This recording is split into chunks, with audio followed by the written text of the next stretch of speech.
On leaving the synagogue, Jesus entered the house of Simon and Andrew with James and John. Simon's mother-in-law lay sick with a fever. They immediately told him about her. He approached, grasped her hand, and helped her up. Then the fever left her, and she waited on them. When it was evening, after sunset, they brought to him all who were ill or possessed by demons. The whole town was gathered at the door. He cured many who were sick with various diseases and drove out many demons, not permitting them to speak because they knew who he was. Rising very early before dawn, he left and went off to a deserted place where he prayed. Simon and those who were with him pursued him. On finding him, they said, "Everyone is looking for you." He told them, "Let us go to the nearby villages that I may preach there also. For this purpose have I come." So he went into their synagogues, preaching and driving out demons throughout the whole of Galilee. The Gospel of the Lord. Praise to you, Lord Jesus Christ.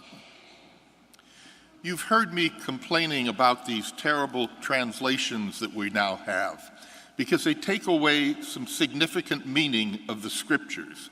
And today is a classic example. We're told in today's gospel that after Jesus cured Simon's mother-in-law, she got up and we're told waited on them. That's not what Mark wrote, and that's not what Mark intended. Mark uses the Greek word diakonia, which is where we get our word deacon. And it means much more than serving someone or waiting on them. It means ministering to them. He uses the word 3 times in his gospel, here in reference to Peter's mother-in-law, once in reference to himself as he ministers to all of us, and the 3rd time, again with women, the women who were at the cross at Calvary with him, for he says that they ministered to him. In Mark's gospel, once Jesus touches someone, they're not only physically healed, but they are internally become a minister, and they begin to reach out and minister to other people. And so if you and I come to the table of the Lord to be fed, are we not then also called to minister to one another? We're doing the homeless shelter last week and this week. And this year, I was sort of shocked by the large number of young men who were there, men in their 20s. And you talk to them, and they're some of the nicest guys you could talk to. They're incredibly polite. They're very grateful for what you are doing for them.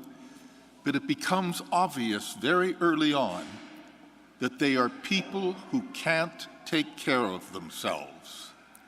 If you were a homeless person and I gave you $100, you would know to go somewhere and find a room that you could rent for a week or a month so that you could get yourself off the street. They are not capable of making that connection. They simply lack the basic skills that you and I take for granted. And so what do? Do we label them pariahs of society? No, we minister to them because we've been touched by the Lord. Amen.